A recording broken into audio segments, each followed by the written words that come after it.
à Strasbourg. Depuis le début de la saison, le Paris Saint-Germain offre un visage vraiment séduisant, à l'image de Suzy qui hier soir en a fait voir de toutes les couleurs aux joueurs brestois. Mais c'est aussi Paris panache avec Batz en joueur de champ. Paris virtuosité avec Suzik, toujours lui. Et Paris spectacle avec ce joli tacle glissé de Lovitz. La grosse satisfaction de ce match, c'est d'avoir su allier à la fois le spectacle, un jeu bien léché, virevoltant, et aussi l'efficacité, puisque au bout du match, nous sortons vainqueurs de cette rencontre. Ce n'est pourtant qu'à la fin de la première mi-temps que Paris ouvre la marque grâce à un coup franc pour une faute sur Rocheteau. Janol du gauche trompe Chalery. J'ai vu le trou au-dessus du mur. Je pense que le gardien Chastry a cru que j'allais la mettre au premier poteau, c'est-à-dire en force où il était. Et je l'ai glissé au-dessus du mur. Je pense que c'est un peu le fruit d'un travail qu'on fait depuis le début de saison avec Gérard Rouillet, avec Suzy du côté gauche et moi du côté droit. Et ça a porté ses fruits aujourd'hui.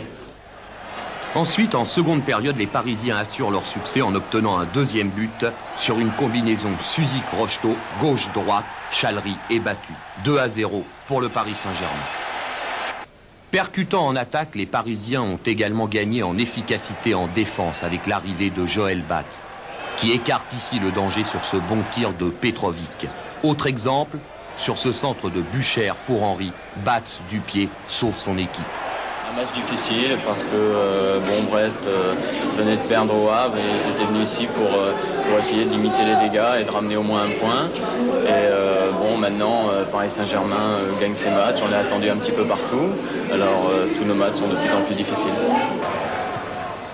Contre les Brestois, l'équipe parisienne a dominé assez nettement, se créant de nombreuses occasions, surtout en deuxième mi-temps, grâce à un beau jeu collectif, mais aussi grâce à ses individualités comme Suzik, Rocheteau ou Vermeulen, capables à tout moment d'un exploit.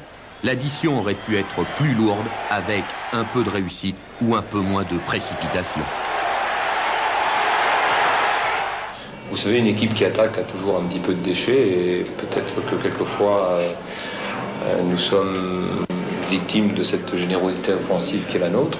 Non point qu'il ne faille plus attaquer, au contraire, mais que peut-être faut-il essayer de mener des attaques beaucoup plus sûres, beaucoup moins vives lorsque nous menons au score et lorsque la fatigue se fait un petit peu plus sentir. Ceci dit, vous savez, je n'envisage pas de réfréner l'élan de mes joueurs dans ce domaine-là. Vous n'avez pas peur de la pression qui va augmenter si vous continuez La pression, c'est sûr qu'elle se fera beaucoup plus menaçante, beaucoup plus peut-être stressante parfois, mais je crois qu'avec des grands joueurs, des joueurs de haut niveau, la pression est toujours un facteur de sublimation plutôt qu'un facteur d'inhibition.